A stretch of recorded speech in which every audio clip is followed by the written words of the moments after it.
आश्विन पौर्णिमेनिमित्त सुलतानपूर येथे धम्मदेसना कार्यक्रमाचे आयोजन समता सैनिक दलाचे भाऊसाहेब जगदाळे यांचा पुढाकार। आश्विन पौर्णिमेनिमित्त आज सुलतानपूर तालुका नेवासा जिल्हा अहिल्यानगर येथे एक भव्य व पवित्र धम्मदेसना कार्यक्रम आयोजित करण्यात आला।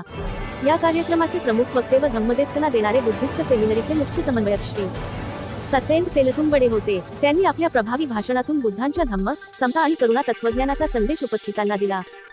या कार्यक्रमाचे आयोजन व संयोजन समता सैनिक दलाचे प्रमुख कार्यकर्ते भाऊसाहेब जगदाळे यांनी केले। आषाढ पौर्णिमेपासून त्यांनी उपोत्सव व्रत धारण केले होते, ज्याची आजच्या दिवशी समाप्ती विधिवतरित्या करण्यात आली। कार्यक्रमाच्या प्रारंभी भगवान गौतम बुद्ध आणि भारतरत्न बाबासाहेब आंबेडकर यांच्या प्रतिमांचे पूजन जगदाळे परिवाराच्या हस्ते करण्यात आले। त्यानंतर त्रिसरण पंचशील पठण, बुद्ध पूजा, भीमस्तुती आणि त्रिरत्न वंदना करून कार्यक्रमास सुरुवात करण्यात आली।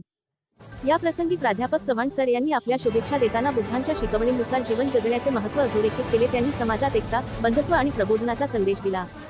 कार्यक्रमास पंचक्रोशीतील मान्यवर, समाजप्रबोधन कार्यकर्ते, महिला मंडळ सदस्य, विद्यार्थी वर्ग आणि नागरिक मोठ्या संख्येने उपस्थित होते।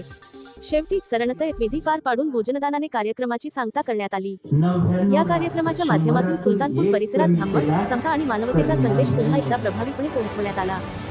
पण बाळासाहेब म्हणतात हे अंकगणितातलं खरं असं, पण सामाजिक गणितामध्ये ते खोटं। राज्यातील आणि देशातील बातम्या पाहण्यासाठी आजच आमच्या महाराष्ट्र न्यूज प्रिन्स या YouTube चॅनलला सबस्क्राईब करा आणि मिळवा नवनवीन अपडेट।